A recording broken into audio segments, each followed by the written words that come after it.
Dear student, आज हम समझेंगे मियोसिस, जिसको कि रिडक्शन सेल डिवीजन भी कहते हैं। ये एक प्रकार का कोशिकीय विभाजन है जो केवल जनन कोशिकाओं में होता है। इस प्रक्रिया को मियोसिस कहते हैं, जिसका कि ओरिजिन ग्रीक लेटर से हुआ है, जिसका अर्थ होता है टू रिड्यूस या टू लेसन।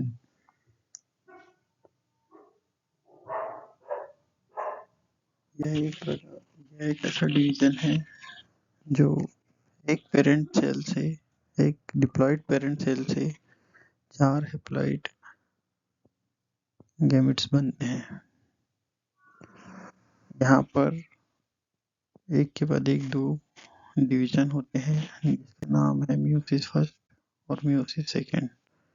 मियोसिस फर्स्ट को हम रिडक्शन डिवीजन कहते हैं और मियोसिस सेकेंड को हम इक्वेशनल डिवीजन कहते हैं। हम यहाँ पर जिन बिंदुओं को चर्चा करेंगे वो है general introduction, historical background, cell division, important facts of meiosis and significances of meiosis। तो आगे देखते हैं।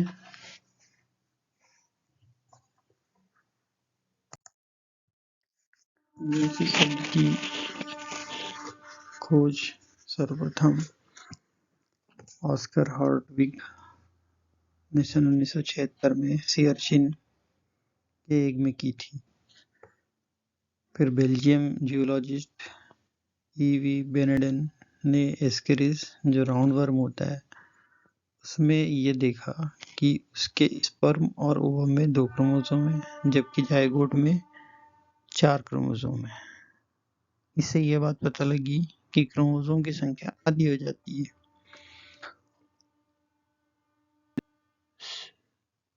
इनहेरिटेंस और आनुवंशिकी और प्रजनन में मियोसिस का विशेष महत्व है। यह बात 1890 में जर्मन बायोलॉजिस्ट अगस्ट वीजमैन ने बताई। यह इसलिए इम्पोर्टेंट है कि उन्होंने देखा कि 2 क्रमिक सेल डिवीजन होते हैं और इस तरह से डिप्लॉइड सेल 4 हैप्लॉइड सेल में बदल जाती है, जो बाद में फ्यूजन के समय क्रोमोसोम की संख्या को मेंटेन करने का कार्य करती है।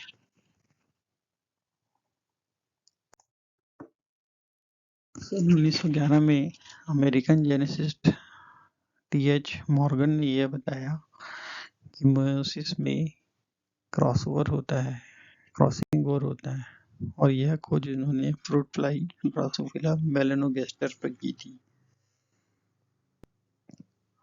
और उन्होंने यह एस्टेब्लिश किया कि जेनेटिक कैसे क्रोमोसोम के द्वारा ट्रांसमिट होते रहते हैं। मियोसिस वर्ड ग्रीक लेटर से, जैसे हम जानते हैं, ओरिजिन हुआ है। यह शब्द J.V. फॉर्मर और J.E.S. मूर ने 1905 में दिया था। तो मियोसिस वर्ड का प्रचलन 1905 के बाद से हुआ। इसमें 2 प्रकार का डिवीजन होता है, जिसको हेटेरोटाइप और होमोटाइप डिवीजन कहते हैं। यह बात फ्लेमिंग ने 1882 में बताई थी।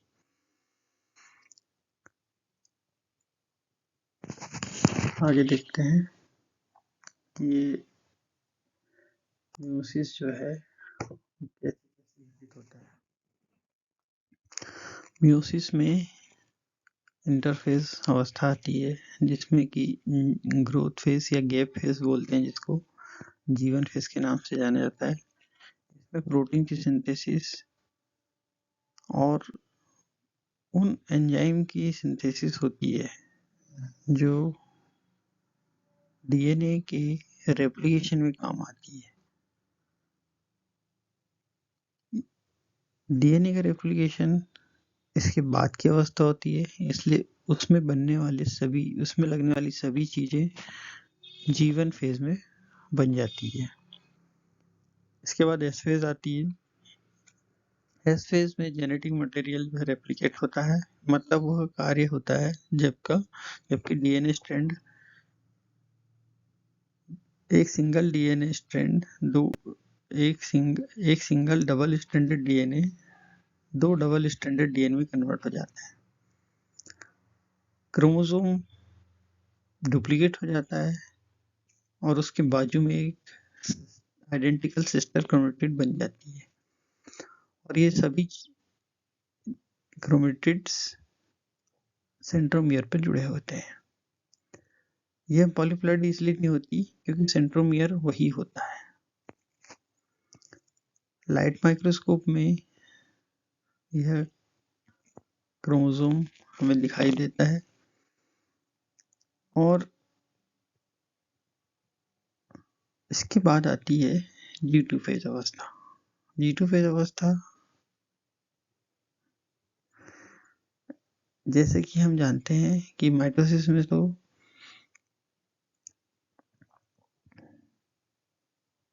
होती है, लेकिन म्यूसिस में लगभग नहीं के बराबर होती है।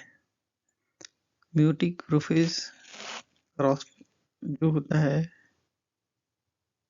म्यूटिक प्रोफेज जो होता है वह G2 फेज के समान होता है। तो यहाँ देखते हैं कि या तो G2 फेज बहुत छोटा या नहीं के बराबर होता है या नहीं होता है। आगे देखते हैं सेल डिवीजन। यहाँ पर म्यूसिस फर्स्ट में प्रोफेज अवस्था प्रथम जो होती है, म्यूसिस फर्स्ट होने के कारण प्रोफेज फर्स्ट बोला गया। ये 5 भागों में बटी होती है, सब अवस्थाओं में बटी होती है, जिनके नाम है लेप्टोटीन। तो लेप्टोटीन, डाइकोटीन, पेक्टिन, डिप्लोटीन और डाइकाइनेसिस। तो हम देखते हैं पहला लेप्टोटीन। लेप्टोटीन जो है उसका मतलब ग्रीक लेटर में होता है थिन। तो यहाँ पर हमें पतले क्रोमोसोम दिखाई देने लगते हैं क्योंकि क्रोमेटिन से बन जाते हैं कंडेंसेशन होने से। अब एक लंबा धागा जैसा स्ट्रक्चर प्राप्त हो जाता है जो कि एक प्रोटीनियस एक्सिस के ऊपर बनते जाता है। मतलब यहाँ क्रोमेटिन जो है वो पैक होने लगता है, तो डीएनए की यहाँ पैकिंग होने लगती है।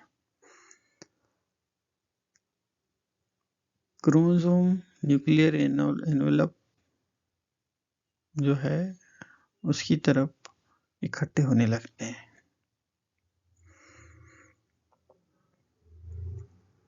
एक सेंट्रियोल में एक स्पेशल स्ट्रक्चर बनता है प्रोटीन का, जिसको हम अटैचमेंट प्लाक या बकेट कहते हैं। तब जाके क्रोमोसोम अटैच होने लगते हैं।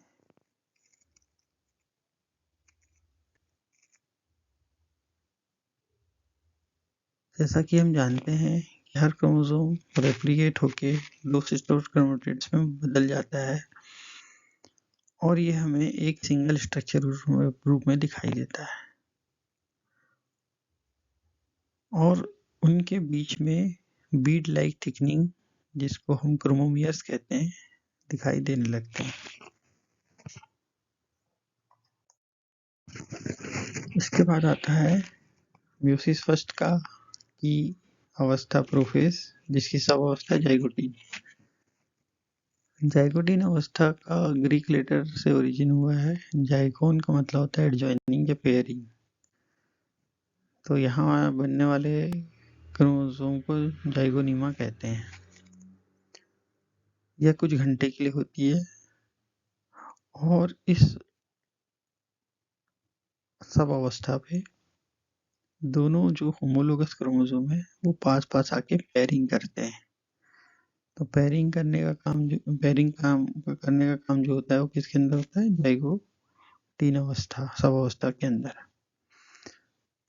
दोनों लंबाई में समान होते हैं, पोजीशन में समान होते हैं, नंबर ऑफ जीन समान होते हैं, और लाइनियर ऑर्डर में होते हैं। तो उन्हीं को हम होमोलोगस क्रोमोसोम कहते हैं। तो साइड बाय साइड दोनों एक दूसरे के करीब आ जाते हैं, पेयरिंग करते हैं। इस पेयरिंग को सिनेप्सिस या सिंडेसिस कहते हैं। सिंडेसिस। सिनेप्सिस जो होता है वह जिपर लाइक बढ़ने के कारण होता है, मैनर में होता है, और दो homologous chromosome side by side आके लग चुके होते हैं। जाइगोटीन में सिनेप्सिस 3 प्रकार से होता है। या तो सेंट्रोमियर से शुरू होता है तो उसको बोलते हैं प्रोसेंट्रिक। यदि एंड पॉइंट से स्टार्ट होता है तो उसको बोलते हैं प्रोटोटर्मिनल। और किसी स्पेशल स्थान से यदि शुरू होता है तो उसको लोकलाइज्ड रैंडम सिनेप्सिस कहते हैं। एक रूप लाइक प्रोटीनियस एक्सिस होती है जिसमें कि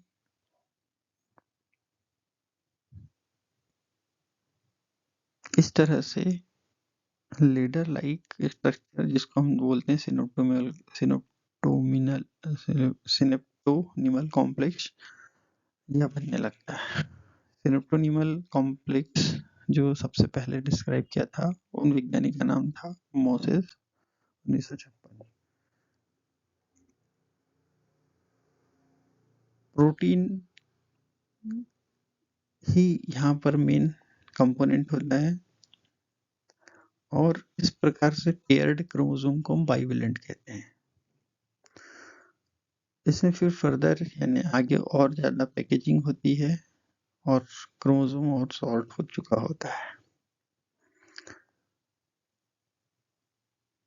प्रत्येक क्रोमोसोम में एक सेंट्रोमियर होता है और प्रत्येक क्रोमोसोम में 2 सिस्टर क्रोमेटिड में कुल 4 क्रोमोसोम आर्म होते हैं। और इस तरह से दो होमोलोगस क्रोमोसोम जब आपस में मिल चुके रहते हैं तो इस तरह से 4 सिस्टर क्रोमेटिड्स होने के कारण इसे टेट्राड। बात आती है पैकेटिन अवस्था, पैकेटिन सभावस्था। पैकस का अर्थ होता है ग्रीक भाषा में इक्वल। तो यहाँ पर सिनेप्सिस कंप्लीट हो जाता है और क्रोमोसोम और कंडेंस हो जाते हैं। सेल पैकेटिन अवस्था में कुछ दिन गुजारती है। XY क्रोमोसोम में सिनेप्सिस फुल नहीं होता क्योंकि उनके साइज डिफरेंट होते हैं, लेकिन जहाँ तक के उनके एक दूसरे कंटेंट समान होते हैं वहाँ पर सिनेप्सिस बन चुका होता है। Y क्रोमोसोम के आर्म छोटे होते हैं, X क्रोमोसोम के आर्म बड़े होते हैं। तो जहाँ तक के दोनों के जीन कंटेंट या डीएनए कंटेंट समान होते हैं वहाँ तक के सिनेप्सिस बन चुकी होती है। ड्यूरिंग पैक्टिंग के दौरान एक लार्ज रिकॉम्बिनेंट नोड्यूल बनता है जो एक निश्चित इंटरवल पर होता है। यह लार्ज रिकॉम्बिनेशन नोड्यूल क्रोमोसोम के सेगमेंट को होमोलोगस सिस्टर क्रोमेटिड्स के बीच में एक्सचेंज करता है। तो यह एक्सचेंज जो होता है इसको हम बोलते हैं क्रॉसिंग ओवर।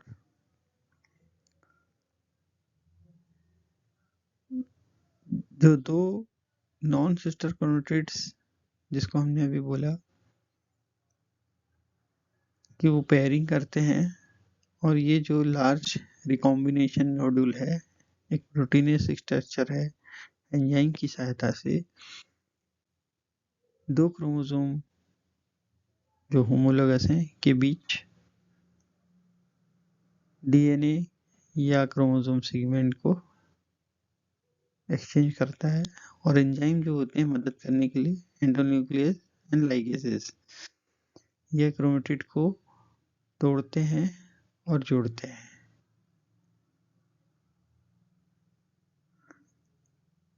पैकेटिन अवस्था कुछ दिन या कुछ सप्ताह या कुछ साल तक रह सकती है।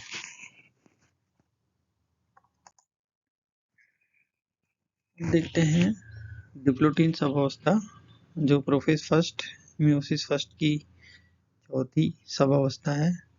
उसमें सिनेप्टोनिमल कॉम्प्लेक्स डिसॉल्व हो जाते हैं, बाइवेलेंट अलग होने लगते हैं और हमें बीच बीच में जो जुड़ाव है उसको हम देखते हैं। उस जुड़ाव को हम कायस्मेटा या कायस्मा क्रॉस कहते हैं, जैसे कि जेनसेन ने 1909 में बताया था। कायस्मेटा एक प्रकार से क्रॉसिंग ओवर का परिलक्षण है या रिकॉम्बिनेशन का परिलक्षण है, जो हमें इस अवस्था में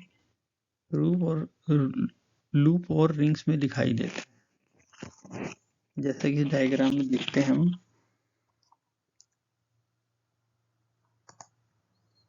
ये अवस्था इंटरफेस की है, ये लेप्टोटीन अवस्था की है, ये जाइगोटीन अवस्था की है और ये पैकेटीन अवस्था की है। और उसके बाद यहाँ पर डिप्लोटीन अवस्था है ये वाली, और उसके बाद डायकाइनेसिस होती है। तो इस तरह से ये जो एरिया है यहाँ पर रिकॉम्बिनेंट नोडुल जो रहता है वो जीन का एक्सचेंज करता है, जैसे कि यहाँ दिखाया हुआ है रिकॉम्बिनेशन नोडुल। और ये जो लेटरल एलिमेंट्स हैं ये क्रोमेटिन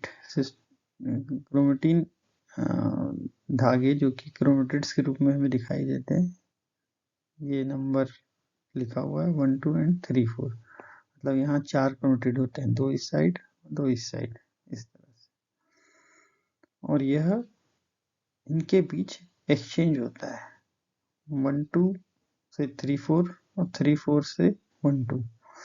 इनके बीच डीएनए या हम कह सकते हैं कि क्रोमोसोम के हिस्सों का आदान प्रदान होता है। इसके बाद आती है डिप्लोटीन अवस्था। डिप्लोटीन अवस्था में जीन का रिकॉम्बिनेशन हो चुका होता है। डिप्लोटीन एक लॉन्ग लास्टिंग अवस्था है, कई महीने या साल लग सकते हैं, जिसमें क्रोमोसोम कंडेंस होते हैं और एंगेज होते हैं आरएनए सिंथेसिस में, जो एक में स्टोरेज मटेरियल को बनाने का काम करता है। बहुत लंबा डिप्लोटीन स्टेज डिक्टियोटीन के नाम से जाना जाता है। इस अवस्था में क्रोमोसोम सबसे ज्यादा एक्टिव होते हैं और आरएनए सिंथेसिस होती है, अनकॉइलिंग भी होती है, जिसके कारण बड़ी मात्रा में प्रोटीन का सिंथेसिस होता है। इसमें न्यूक्लियस जो रहता है बड़ा हो जाता है, जैसे कि हमने माइटोटिक अवस्था में देखा कि इंटरफेज न्यूक्लियस बड़ा होता है, तो इस समय भी न्यूक्लियस बड़ा हो चुका होता है। और क्रोमोसोम हमें लैम्ब्रोस क्रोमोसोम की तरह दिखाई देते हैं।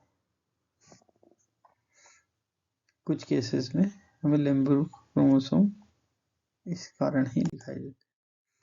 इसके बाद देखते हैं डाइकाइनेसिस। डाइकाइनेसिस जो है,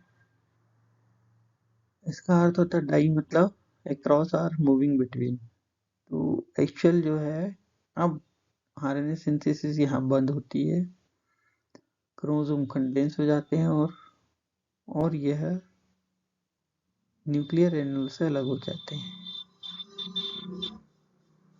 और हमें 4 सेपरेट क्रोमेटिड के रूप में दिखाई देने लगते हैं। इस बाइवेलेंट में हमें सिंगल काइस्मा दिखाई देता है,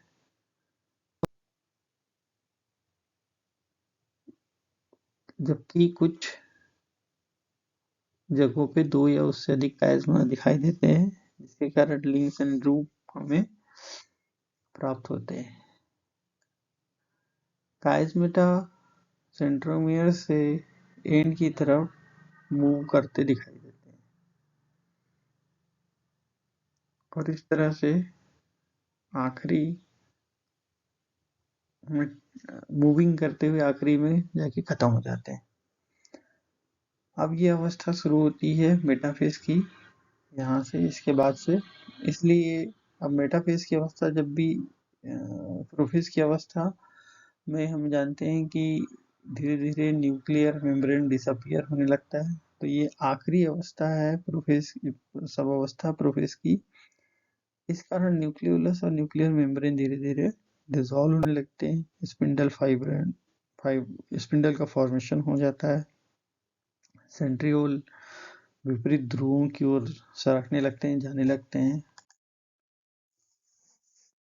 अब देखते हैं कि मेटाफेज फर्स्ट में क्या होता है। तो मेटाफेज में फर्स्ट में 2 पैरेलल मेटाफेज प्लेट बनती है, जबकि माइटोसिस में केवल एक मेटाफेज प्लेट बनती है।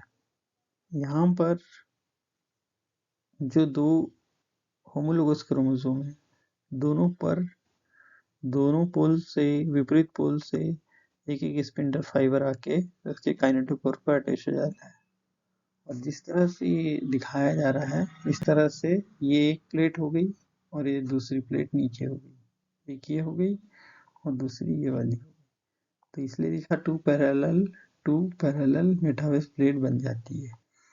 ये जैसे क्रोमोसोम नंबर 1 है, तो ये भी क्रोमोसोम नंबर 1 है, ये 2 है, ये 2 है, ये 3 है, 3 है, इस तरह से जम जाते हैं और 1 एक तरफ चल जाता है और दूसरा 1 एक तरफ चल जाता है, जो कि नए जीन के साथ होते हैं। सेंट्रोमियर पे स्पिंडल फाइबर आके अटैच हो जाते हैं और फिर जब इक्वेटर पर इस तरह से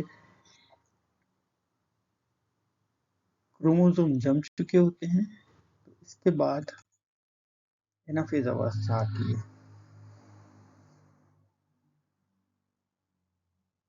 यहाँ पर हम देखते हैं लिखा हुआ है 2 centromere of bivalent do not divide, मतलब यहाँ सेंट्रोमियर डिवाइड नहीं होता बल्कि क्रोमोसोम डिवाइड होने लगते हैं। स्पिंडल फाइबर पुल होल सेंट्रोमियर, ये सेंट्रोमियर जो है ये स्पिंडल फाइबर पूरा ले जा लेता है, यहाँ का जो सेंट्रोमियर है ये स्पिंडल फाइबर ले जा लेता है। इस तरह से ये विपरीत ध्रुवों पर क्रोमोसोम अलग हो चुके होते हैं।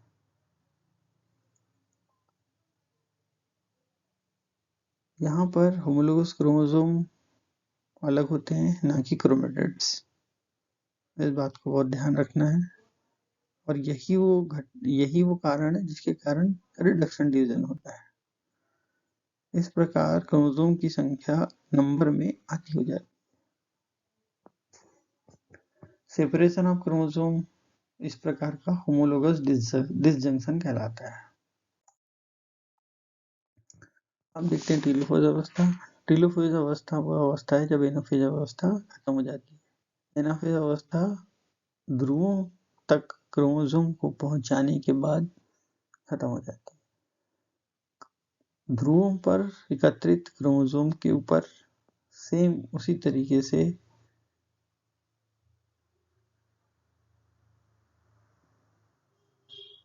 पूरा क्रोमोसोम का समूह अलग हो जाता है, जैसे कि हमने देखा था माइटोसिस में। क्रोमोसोम सभी पोल्स में, दोनों पोल्स में जाके जमा हो जाते हैं और एक डॉटर न्यूक्लियाई जो है वो एक सेट क्रोमोसोम का अपने पास धारण किए रहती है। These are called haploid, receive only one half of the DNA of the myocyte. इसके बाद एक क्लीवेज उत्पन्न होता है, जिससे कि एनिमल्स में क्लीवेज और प्लांट्स में सेल वॉल फॉर्मेशन के द्वारा साइटोकाइनेसिस होती है।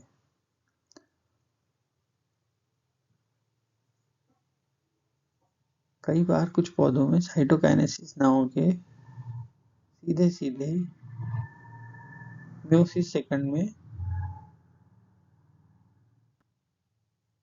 सेल चली जाती है। देखते हैं म्यूसिस सेकंड। म्यूसिस सेकंड जो है क्विकली हो जाती है म्यूसिस फर्स्ट के बाद। ट्रांजिएंट इंटरफेस सेकंड होता है और उसके बाद प्रोफेस सेकंड के बाद मेटाफेस सेकंड के बाद एनाफेस सेकंड और फिर उसके बाद टीलोफेस सेकंड अवस्था आती है। म्यूसिस सेकंड बहुत जरूरी है, जो क्रॉसिंग ओवर से प्राप्त हुए क्रोमोसोम्स हैं उनके क्रोमेटिड्स को अलग करने के लिए, जो कि असमान होते हैं, नॉट आइडेंटिकल नहीं होते, और उन्हें सेपरेट करना बहुत आवश्यक होता है। यहाँ पर इंटरफेज में एस प्रावस्था नहीं होती,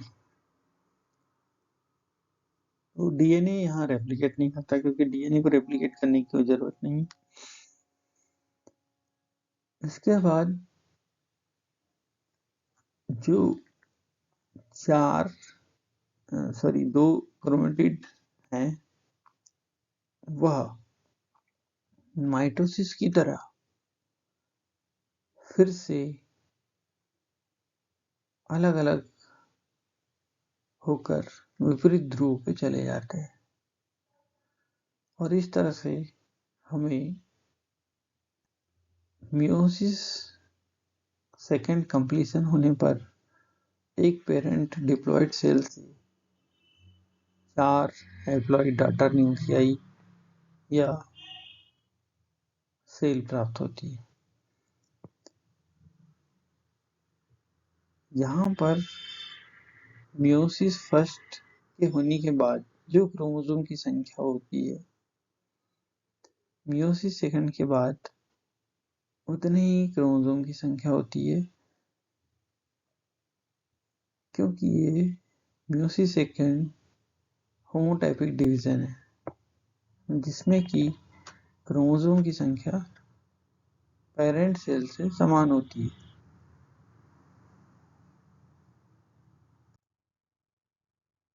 कुछ इंपॉर्टेंट फैक्ट जिसको कि हम देखना चाहिए हमें। मेंटेनेंस ऑफ क्रोमोसोम नंबर, यदि मियोसिस में रिडक्शन डिवीजन नहीं होगा तो इस तरह से हर बार फ्यूजन पर, फर्टिलाइजेशन पर क्रोमोसोम की संख्या डबल हो जाएगी, जो कि एक मिसमैनेजमेंट क्रिएट करेगी। दूसरा इंपॉर्टेंट फैक्ट है जेनेटिक वेरिएशन। क्रॉसिंग ओवर के कारण डिफरेंट न्यू कॉम्बिनेशंस के जीन हमें प्राप्त होते हैं, जिसके कारण हमें जेनेटिक वेरिएशंस देखने को मिलते हैं। मैटरनल और पैटर्नल जीन्स के रैंडम डिस्ट्रीब्यूशन या एक्सचेंज के कारण डॉटर सेल जो एनाफेज में होती है, एनाफोज के द्वारा फर्स्ट के द्वारा अलग होती है, अलग हुआ जाता है। उसके कारण हमें नए नए जेनेटिक वेरिएशंस मिलते हैं। मियोसिस जो है साइटोलॉजिकल बेसिस प्रोवाइड करती है मेंडेलियंस लॉ ऑफ इनहेरिटेंस के लिए। यदि इस तरह से अलग ना होंगे तो मेंडल के लॉ का डिस्टरबेंस हो जाएगा। ये साइटोलॉजिकल बेसिस हमें प्राप्त होता है। हम देखते हैं क्या है सेल डिवीजन का, इस प्रकार के रिडक्शन सेल डिवीजन का सिग्निफिकेंस। प्रत्येक मियोसिस में हैप्लॉइड गैमेट्स हमें प्राप्त होते हैं जो सेक्सुअली डिप्लॉयड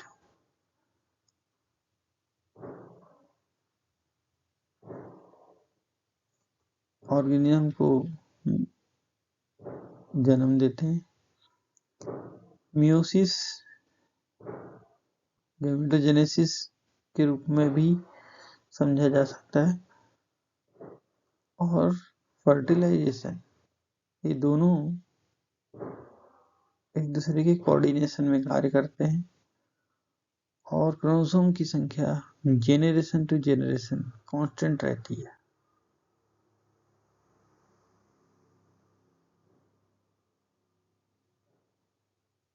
और यह पॉसिबल ही नहीं है कि इस तरह से रिडक्शन हुए बगैर क्रोमोसोम की संख्या समान हो। इसलिए मियोसिस जो है वह क्रोमोसोम की संख्या को समान बनाए रखने के लिए, कांस्टेंट बनाए रखने के लिए की रोल प्ले करता है। क्रॉसिंग ओवर जो पैकेटिन अवस्था में होती है वो न्यू कॉम्बिनेशंस जीन के लेकर आता है, जिसके कारण अलग अलग इंडिविजुअल्स उत्पन्न होते हैं और इस तरह से जेनेटिक वेरिएशंस होने के कारण यह इवोल्यूशन और प्लांट्स, एनिमल आदि के इम्प्रूवमेंट के लिए बहुत आवश्यक है।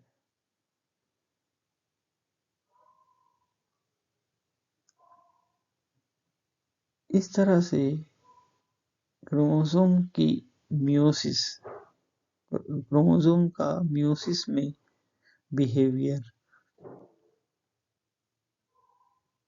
जो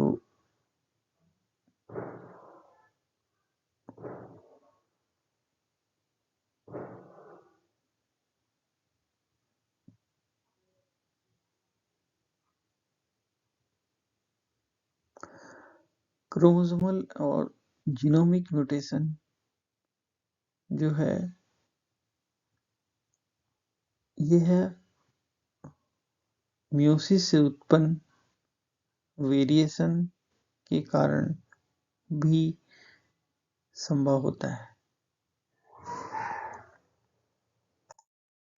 यहाँ देखते हैं किस तरह से रिडक्शन डिवीजन में हम चीजें घटित होती है। ये ह्यूमन बीइंग का केस है, ले लें, जिसमें कि 23 क्रोमोसोम होते हैं। तो ये जो सेल है सिंथेसिस इंटरफेस फर्स्ट के सिंथेसिस सब अवस्था के द्वारा इस तरह से 4 सेट बन चुके रहते हैं। क्रोमोसोम के कितने सेट बन चुके होते हैं? 4। तो ये हो गया मदर साइड का और ये है फादर साइड का। तो मदर साइड के जो 23 क्रोमोसोम है उससे ये नई न्यूली सिंथेसाइज क्रोमोसोम बन चुके होते हैं। उसी तरीके से फादर के साइड के जितने क्रोमोसोम उसके सिंथेसिस से एक पूरा का पूरा सेट तैयार हो जाता है। यहाँ लिखा हुआ है newly synthesize sets of chromosome during S phase. तो प्रोफेज में पैकेटिन अवस्था के कारण यहाँ पर देखिए ये जो हमने डिफरेंट कलर डाल के रखे हुए हैं, इससे ये बता रहे हैं कि यहाँ पर क्रोमोसोम चेंज हो चुके हैं। तो यहाँ से 1 से लेकर 23 तक के सभी में क्रोमोसोम में कलर जो डिफरेंसेस हमें दिख रहे हैं एक्चुअली जीन के एक्सचेंज होने के कारण हो चुकी है। अब यहाँ से इस तरह की जो सेल होती है प्रोफेज फर्स्ट के बाद, ये मियोसिस फर्स्ट में इस तरह से अलग हो चुकी होती है। लेकिन यहाँ कहा गया है neither mother side nor father side but intermingled. मतलब ये क्रोमोसोम आपस में जो 96 क्रोमोसोम है ये आपस में सिस्टर क्रोमेटिड्स के रूप में रहते हैं। जैसे ये दोनों ये सिस्टर क्रोमेटिड के रूप में रहते हैं दोनों, इनके बीच एक्सचेंज होता है। ठीक है, और इस तरह से डिफरेंट वेरिएशन के जीन कंपोजिशन के द्वारा इस तरह से म्यूसिस फर्स्ट के बाद हमें 2 सेल प्राप्त होती है और उसके बाद सामान्य माइटोटिक या होमोटाइपिक डिवीजन के कारण इस तरह से हमें 2 सेल प्राप्त होती है प्रत्येक इन दोनों सेल से। तो इस तरह से 2 सेल हमें 4 सेल में बढ़ जाती है, ऐसे दिखाई देता है।